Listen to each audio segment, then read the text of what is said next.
I know Simone's not well, so she won't be joining in today. And then obviously I'll forward a copy of the recording. So I don't know whether I was wrong or not, but I ended up exiting the meeting and then we restarted. I know Simone's not well, so let me get on with So what you see on my side is a shared screen, which is primarily showing you the assignment brief. Are you able to see this? Yes, I can. Right. Okay. So basically, how we've got to this place in terms of the assignment brief, let me just quickly show you. So when you log in, what you're going to do is obviously go down to this particular document, which is under Unit 1. If I click on the unit specification, the first document, that document itself has everything in it in terms of what the assignment will cover. Now, very briefly, because this is the first unit and the assignment that you're going to do, I'm going to obviously just walk you through in terms of what is required and how we are going to go ahead and obviously do the assignment. So if I just briefly explain first how the document is created by CASH and NCFE. So in the award, as you know, there are 2 units that you're covering. Now the units are graded, so you're able to get grades like A, B, C. D is just a pass, and anything lower than D would all obviously be, not passing the unit. Now, what we have is we've covered 5 learning outcomes in this unit. So you've got the learning outcomes on the left here, and then each of the learning outcome has some assessment criteria. Now, these assessment criteria are then asked to be done as what are called tasks. Now, they would pretty much remain the same when you go into starting to do an assignment, but there is some guidance which has been given by the awarding body here. So it says delivery requirement for this particular unit would be an integrated, report, which will essentially cover and signpost. When you write the task down, you're signposting the basic assessment criteria which are required to be addressed to show that you have developed knowledge by studying this particular unit. So what they've done is they've written down the learning outcomes. In the learning outcomes, the assessment criteria have been written, which are written on the first page itself here as well. But along with that, in order to ensure that the evidence that you produce is going to be in line with what is given in those assessment criteria, they've given you a bit of, hint to say these are the basic, let's say content that you would need to be covering when you address some of these assessment criteria. So if I've also created an assignment, which is primarily a sample assignment that I'm going to share with you. And when I do share this sample assignment with you, it will give you a very good idea in terms of, how you are going to go about, creating the assignment document in this case and collating the evidence. Now, what I would do as a first instance would be to read through this particular page, which is page 3, in terms of delivery requirements. And here I would just go through some of them to see if I've covered all of them. I would briefly kind of relate it to what slides or what handouts are there on Moodle so that you are able to then get hold of appropriate documents to be able to read and then write them or use some of the information from these documents to write your own assignment. Similarly, there is learning outcome 2. So there are 2 parts to the learning outcome 2 in terms of assessment criteria, but obviously they've given you some hints here that what all would be required to be covered when I talk about holistic assessment and stages and sequences of,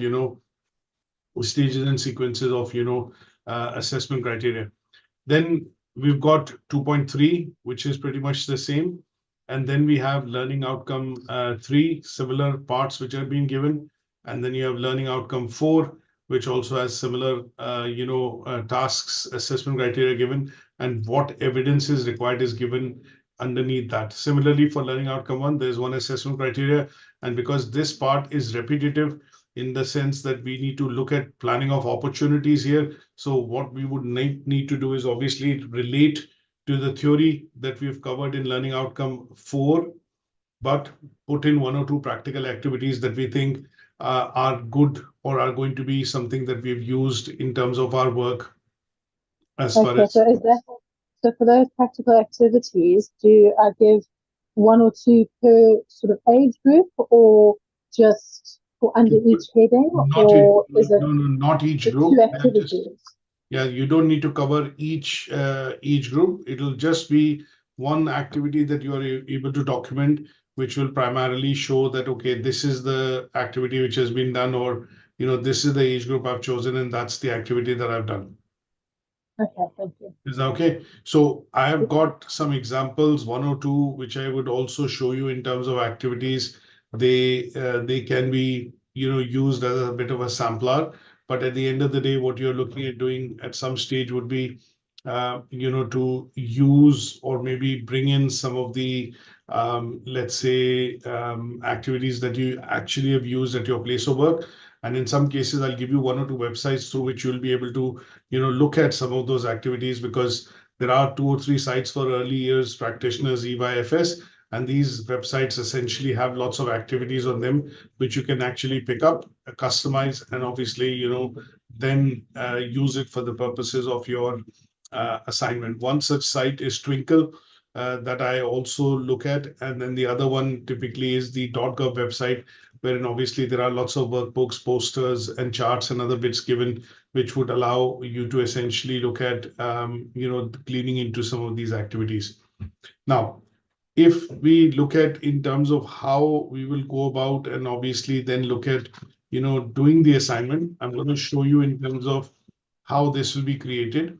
And the idea would be this will hopefully give you some detailed guidance in terms of, looking into specifically when we talk about, say, for example, planning of activities, or specifically in terms of, looking at how your evidence that you collate would be, done for the particular unit. In this case, unit 1. Now, one of the other documents that I want to also show you very briefly is a document which will be useful for you to have. And that document, let me just bring them onto my screen one by one. There are 2-3 documents that I want to show, and hopefully that should be useful for you from a point of view of looking at, the grading part of it. So what we want to keep is a site of, the grading tracker, and then that particular site that we want to have in terms of understanding, if I do, you're not required to do all the tasks, but if you want the highest grade, at some stage, what you'll have to keep in mind is that you would need to look at, attempting all the tasks which are given, covering all the assessment criteria, and that would allow you to achieve the highest possible grade. Sometimes, what you also look at is depending on how much is too much and how much is something that you would be looking at covering, and that would also be, something that we would need to look at from a point of view of, the work that you put in, or obviously the work that you're going to put in it from a point of view of submitting for assessment. Now, what I'm going to do is show you these 2 documents one by one. And hopefully that should give you some idea in terms of, what would be required. So let me start with, so any questions on this so far? First, let me ask you, any questions on the, the assignment brief? No. Okay. Now, let me share one particular screen. There is a document which is up on Moodle that you would be required to complete, and that is called the Declaration of Originality. This is one such fill document, and I'll show you on Moodle where this document is, so that you are able to download this as a Word document, and then obviously reuse it and fill it up for the unit 2 as well when you submit the assignment for the second unit. Basically, this document says your name, your registration number, the course name, and obviously the unit name. And then on the right hand side, you would see a checkbox. If you double click on it, it would allow you to put a cross. And then obviously, if you're filling it up electronically, you write your name. And when you do send your assignment over, you're going to send this declaration across, which basically says this is your own work, wherever you have brought in work from other places like websites, journals, books, presentations, slides, you have appropriately paraphrased it and referenced it in that context. And this work has had no other, participant or no other learner which has, helped you to do the assignment. So that bit is called the learner declaration or declaration of originality. And if I briefly show that to you, that's up on Moodle as I think the first or the second document that you generally see on your side on Moodle. And that document is here. This is this particular document, Declaration of Originality. Okay. Now, apart from this, one other document which I would show you, this is something that we end up creating because at the end of the day, when you do submit your assignment into us, what we want to be able to do is, be clinical in terms of tracking your grades. And this is basically what is called the assessment grading sheet that we use. And what we do is when we mark your assignment, we are going to be looking at, writing down where the evidence is for which particular task. Now, this particular document is something which is also available on Moodle, and I will show you where that particular document is. It's called the Assignment Grading Criteria document. And this particular document, we have provided what is called a PDF to you, but obviously we use a Word document because we need to fill information in. So on this side, we'll put the name of the learner. We'll put obviously the center number, the registration number, and what is the overall grade the learner actually ends up achieving. Now, there are, tasks which are graded. Some of them are graded or, attributed to as D. There are tasks which are attributed to as C. There are tasks which are attributed to as B. And then there are tasks which are attributed to as A if you want to achieve the highest grade.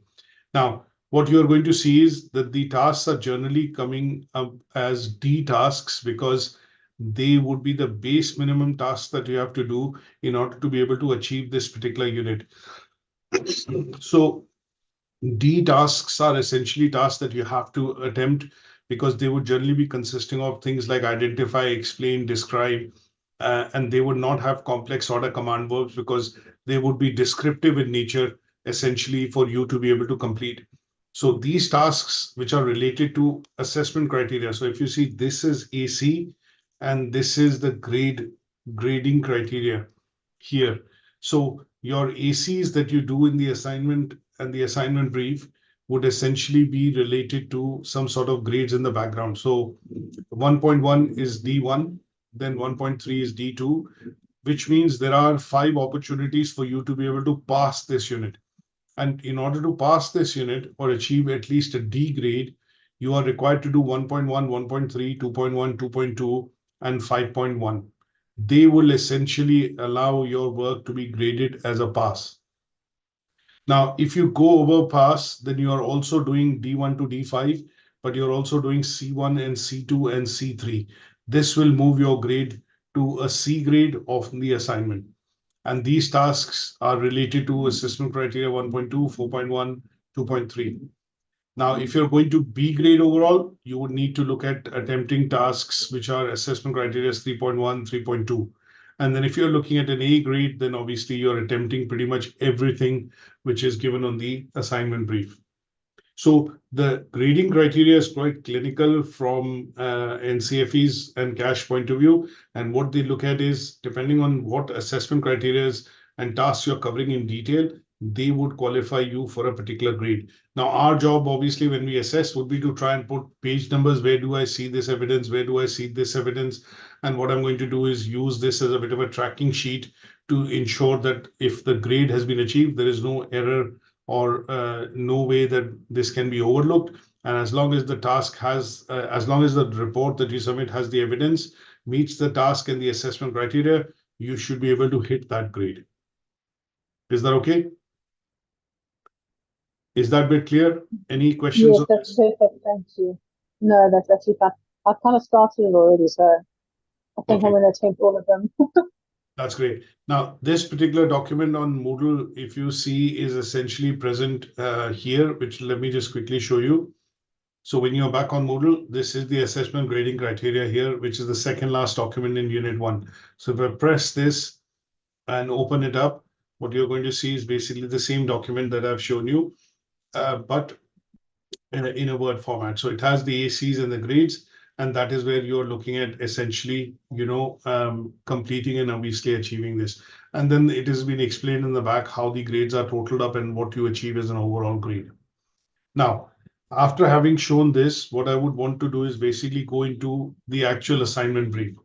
Now, If I show you this here, which says the task 1.1, and I need to look at describing stages of development from conception to birth, what I would then do is, if I just switch you over now to a Word document, which I have created as a sampler.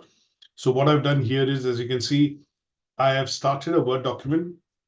In the Word document, in the header, I put my name in. And if you know your registration number, just put your registration number in.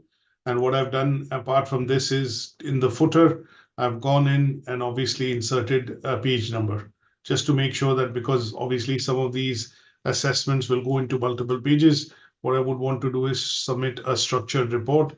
And what I do is go into insert and then click on page and insert a page number at the bottom. So that is where you see the page number. Now, the other bit which I'm going to mention to you that we want to do is, from the assignment brief which is given, we want to copy the task as it is. So what I've done is I've used copy and paste, and I've copied the task as it is. And then I've started describing, what are the developmental stages from conception to birth. And I've looked at the three main stages: germinal, embryonic, and fetal. And what I've done is I've briefly described them as bullet points. Now, in the academic writing, and when you do the assignment, generally you are discouraged to write in bullet points. But because this is a sampler assignment and I just wanted to create one for the discussion today, what I've done is I've obviously done some part of the task just to show, but I have done it as bullets. I wouldn't want you to necessarily follow this particular approach of using bullets. You might want to be writing them as paragraphs. So you might describe the germinal stage. And what you would say is, okay, I'm going to describe the three various stages of development from conception to birth. And you will start off with the germinal stage, then go to embryonic stage, and then finally the fetal stage. Now, one of the things which I recommend as as a best practice to learners is to basically use a lot of images, diagrams, and tables, because we know that an image is worth 1,000 words. Sometimes if you put an image down, what you would be able to do is essentially reference it and then start discussing what is being asked for in terms of let's say the task or the assessment criteria. The other bit that I normally do in some cases is, when I do pick up images from the internet, and obviously when I do use them, I am going to put a source down. So one, I'm going to describe essentially, what this image actually shows. So I'm going to say image one, if assuming you're using multiple images, this is stages of prenatal development. And the source that I've taken this particular image from a website called verywell.mind, and that is the source. So I'm going to mention this as a source here, and that would essentially be completing referencing, because what I've done is I've given credit to where I've taken this particular image from, because I've not drawn it up. And then towards the end of the document, what I'm going to do is, when I go and scroll down in this document, what I'm going to do is obviously reference this. And referencing that I do, one will be the set of referencing that I've done from books, journals, and other places. And after that, what I'm going to put is websites, and I'm going to put image one, and that is the source of that image. And I will say assessed on. So I've basically accessed that unit, or that image today. So you would normally, put this in, and that would essentially complete the reference for the image. Now, in terms of the assignment, what I would essentially do is, depending on the task that you're looking at doing, you would be looking at describing and covering some of these tasks in terms of detail, and that detail would essentially depend on how much you want to write, but that would also directly be related to the command verb which is there. So one of the things that I normally recommend that you go through at some stage would be to look at the command verbs which are given out as as a bit of a guidance on Moodle, and that is the first attachment that I put in on Moodle. So just very briefly showing that to you. So if I go back to Moodle, so here if you see this particular document here, the first one is basically the command verbs. So when I click on this, we have divided them into pass, merit, and distinction command words. So essentially, when you look at the tasks which are going to be A and B tasks on the assessment criteria related to grade A and B, they would be, mostly distinction tasks. C would be essentially merit, and anything which is you see in B, and I would say D, they would essentially be generally between a borderline between pass and merit. So C and D is pass, B is basically merit, and your A tasks are going to be essentially helping you to achieve distinction. Now, the reason why we've classified them in this way is to ensure that you understand how much is too much to write, how much is too less to write. And sometimes when we look at the first task and it says describe, so describe says give a clear description that includes all relevant features. They think of it like as if you're painting a picture in words. So as long as you know this, it would be easier for you to, put your evidence into the assignment, and that would more or less be meeting the criteria because it will be detailed enough. It'll essentially mean that you have put enough meat on the bones to be able to ensure that it meets the criteria. Because when we do check it and we find that okay, you've written 20 to 30 words, then obviously what in some cases will happen is that we will send it back to you saying, could you elaborate this a bit more, because it needs to give a fuller picture of what the task is asking you to do. There is an email that I'm going to send, let's say a bit of a signposting email or a pointer to say that this is how you should be looking at word limits when you look at the command verbs. Now, if I look at going into detailing of this particular task, if I just recollect what I've explained, is that first I would suggest that you essentially look at going through the assignment brief. Second, understand the grading criteria. And the third part would be to understand command verbs. Once you've read this, this will obviously stay with you and stick with you. And then you can also follow this up for Unit 2. Now, when you start writing, the idea would be to try and collate evidence, try and write it in first language or third language, depending on how you do it. Like in my case, what I've done is I've seen all the work.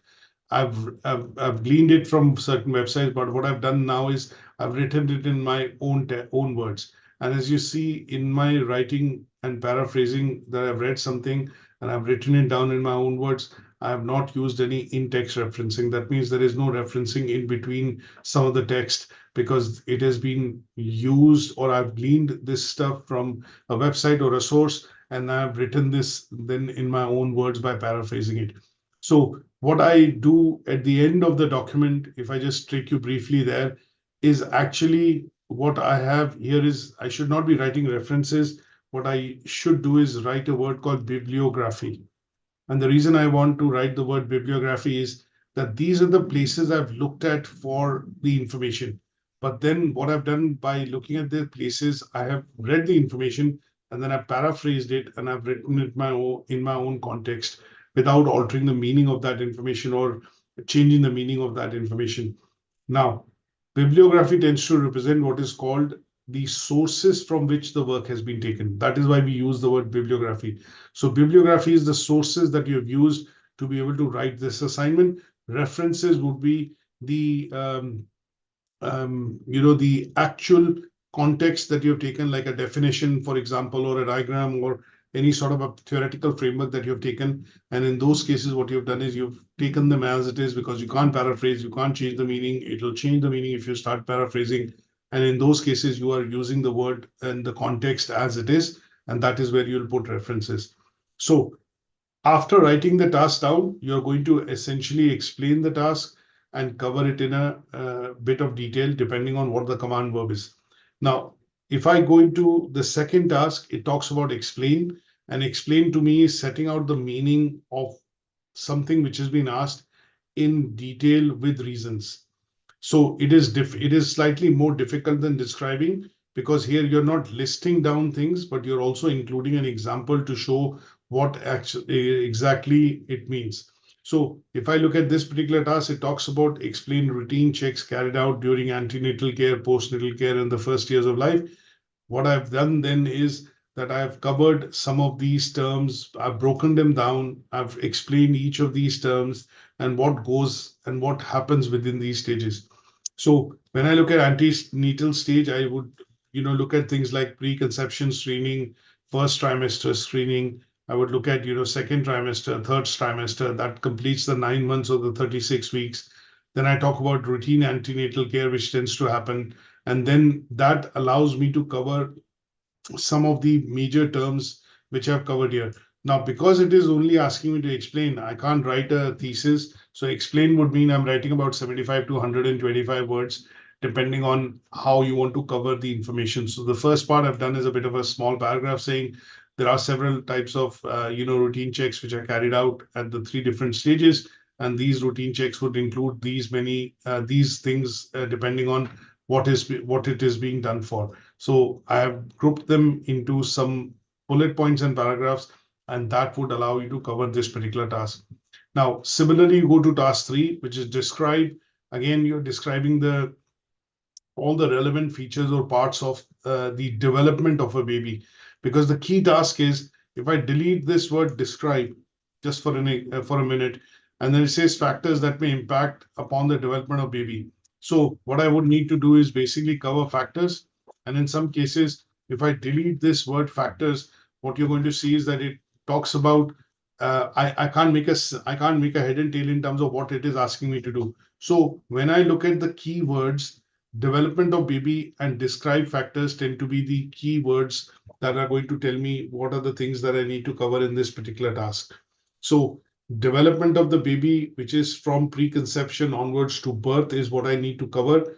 And then the factors that are affecting the development of the baby, sometimes it can be at the conception stage, so that you don't have any miscarriages, or of overall health of the mother is good. You look at other factors like lifestyle, genetic factors, and then I go into some of the antenatal, prenatal stages, wherein I would cover some part of this, in terms of describing it.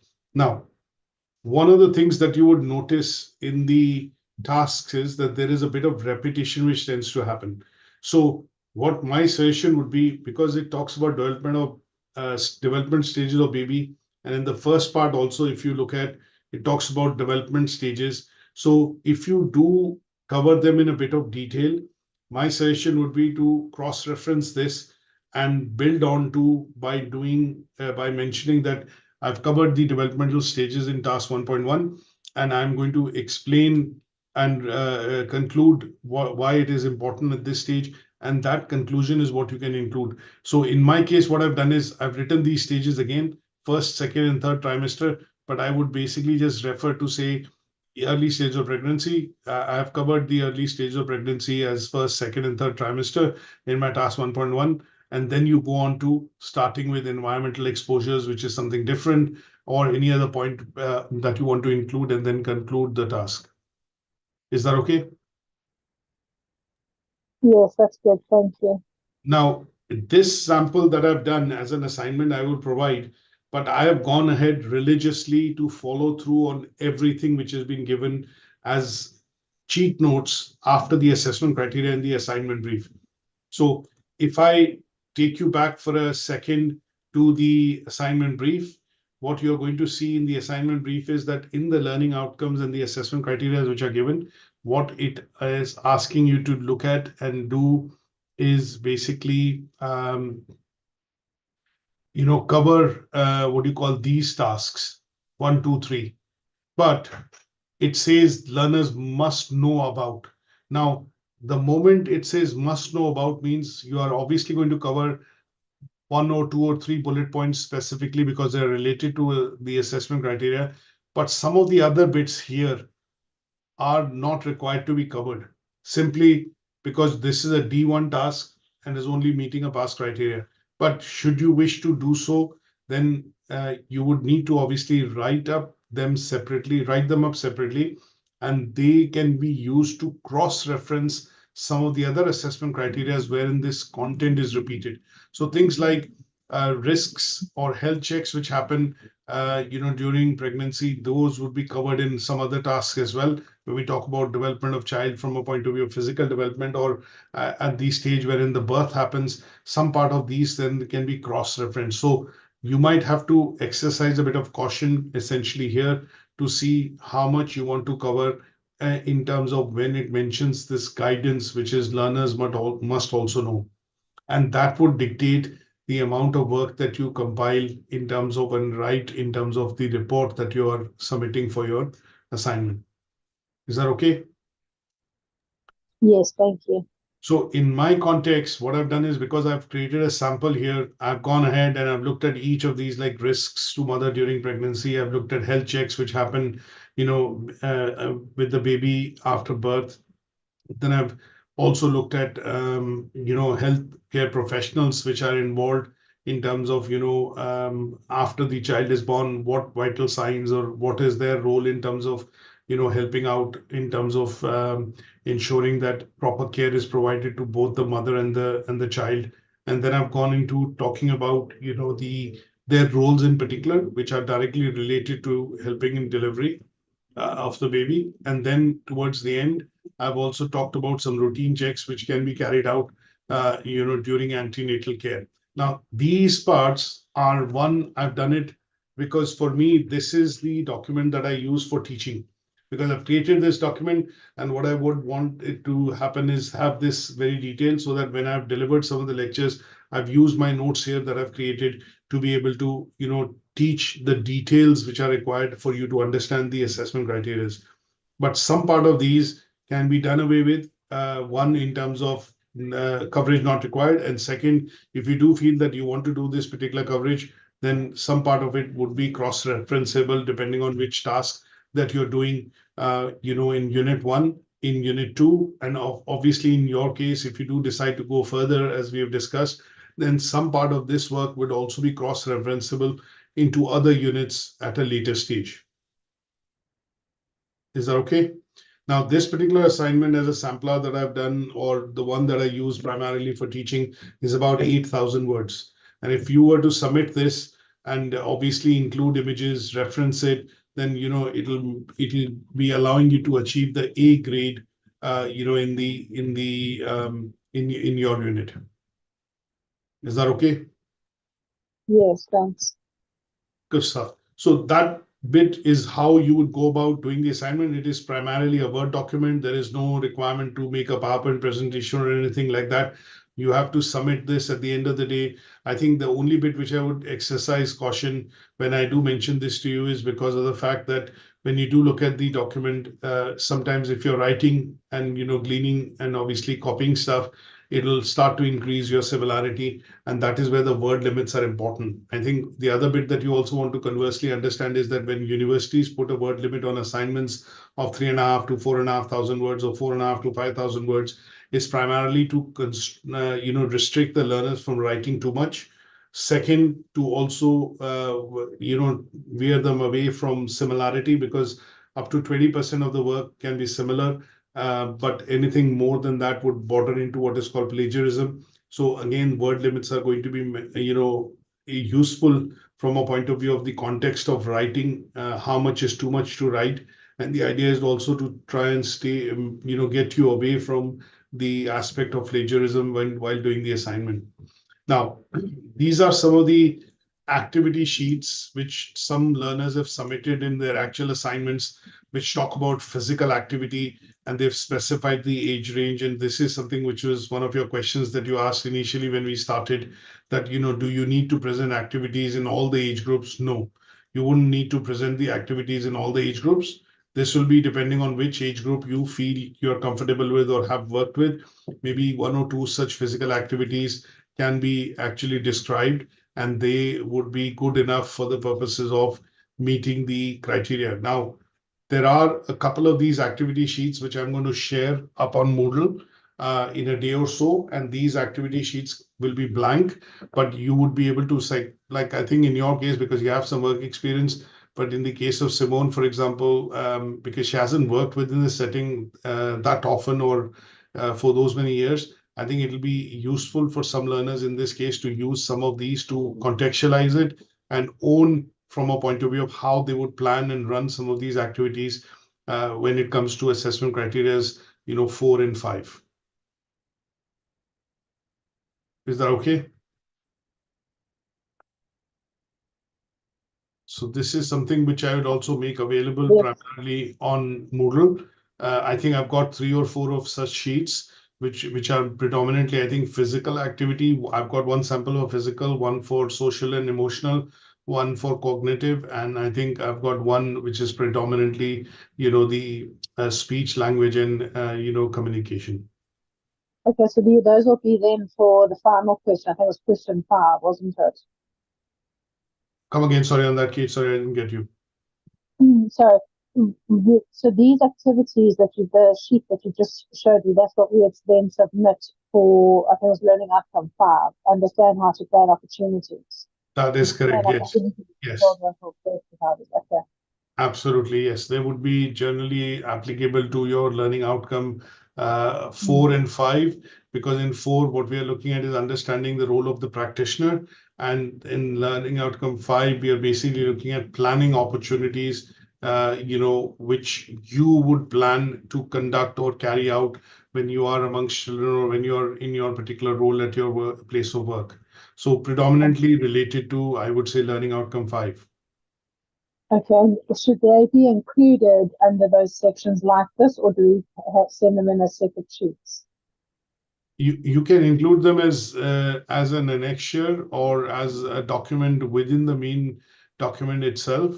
And in some cases, if you find it easier, you can also submit task 5 separately, because this is just a very simple example of a 2-page sheet, wherein you plan the activity and you've done an evaluation towards the end. But as you know, most of the activities that we do would have several pages, risk assessment, a couple of other things. So if you do have them as evidence as a separate document, by all means, you can combine them into one and submit as task 5, so that they are separate from the most of the other tasks, which are mostly theoretical.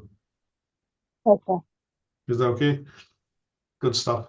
So I would probably look at making sure that you have these available on Moodle in the next couple of minutes, or probably before the end of the day. I would be able to upload this, and then I would obviously expect that you would submit something as a draft for us to be able to mark and assess in the next 2 weeks, because you've got the lectures and obviously you're doing it. It is something which is fresh. I wouldn't probably leave it for that long, because that would mean that you'll have to revisit some of the concepts and details again. But for now, I think that is what I would suggest, is that 2 weeks from today, which is roughly, I would say, end of this month, 28th, 29th, you should be in a position to obviously submit, the first unit as assignment for marking.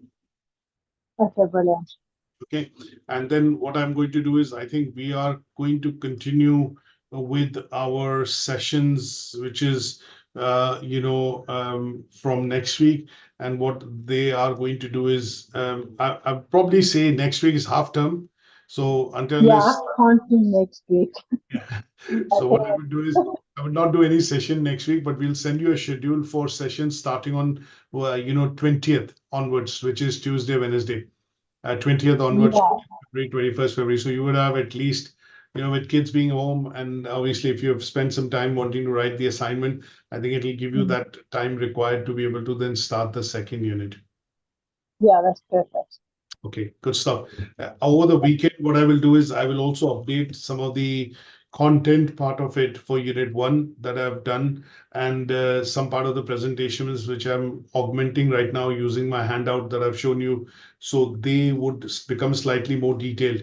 But this is something that I'm going to try and do over the weekend, so that once it is done, I'm going to drop the text in the group so that you're able to access the most up-to-date resources, for Unit 1. Brilliant, thank you. Good stuff.